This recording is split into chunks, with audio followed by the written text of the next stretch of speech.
For our next project, we're going to be making passport stamps for our passport sketchbooks. I think it's going to be really fun. I'm excited. So what you're going to have to do is first pick a country, and second, I'm going to show you some things about printmaking to think about while we make our sketches. So our stamps are going to be made out of this printmaking block, which was traditionally called a linoleum block, if you've heard that term, but this is softer and it's easier to carve into. And we're going to be using these carving tools to carve into, and I wanted you to see the different size blades.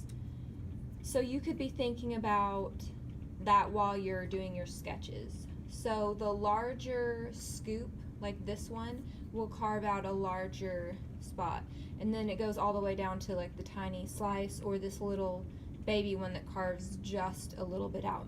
You'll have a variety of lines you can make with these tools, and also you can notice like some of these have a V and some are more scooped out. Okay, so this is not a passport stamp, but this is just to give you an idea of what we're going to be doing. To start out, I did a few sketches, and then I chose this sketch ultimately. And when you do your sketch at first, it can be really loose, but when you're ready to go forward with it, it needs to be pretty strong to where you know what are going to be the lights and what are going to be the darks. Once you have that, we're going to do, on our stamps, we're going to do a 2-color stamp. And how you do that, you will end up transferring this by rubbing, and it's not a perfect transfer, but it's just going to give you an idea, and you'll be able to draw on there a little more. But so you're going to take your blank stamp, you're going to rub it onto your drawing, and then you're going to carve away. So to do a 2-color like this, the first one is just carving it out exactly how it is on the drawing. The second one is carving out the thing that you want to be a different color. It looks really strange on here, but you would print out the yellow first to get the body color, and then you would match it with the black. I wanted to do Bolivia since I just went there, and I started with this sketch, and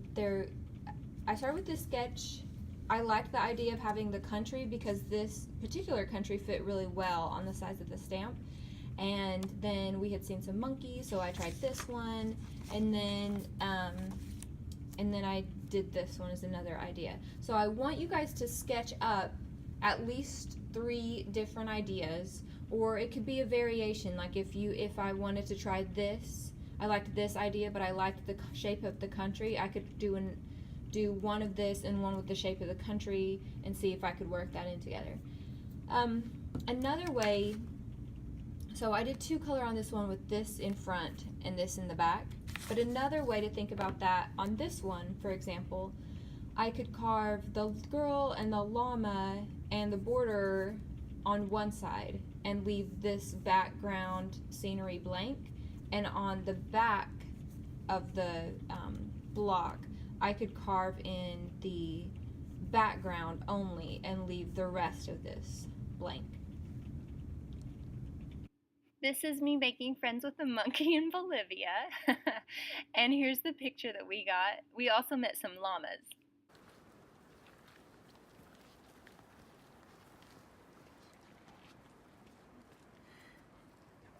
So once you've got your inspiration down, you're going to start by tracing the block, and that will give you your size. And then you can look up images online, or if you have any photos, you can look through those, and you can just start tracing out some ideas. And the first go around should be pretty simple, pretty basic, not spending a ton of time, but just kind of getting a layout of what you want. When you have finished that, you will go into it much more in depth. But here I'm kind of just getting an idea. And one thing to remember is small things are going to be so hard to carve out on block. I'm nervous about my tiny little letters, Bolivia. That might end up being a huge pain in the end. But so I've done 2 ideas, and I'm going to go ahead and work on another idea. In the end, I'm torn between the traditional lady with her llama and the monkey on the shape of Bolivia. But So I'm going back through both of those and adding more textures and more patterns. The more different textures you have, the more interesting it's going to be ultimately.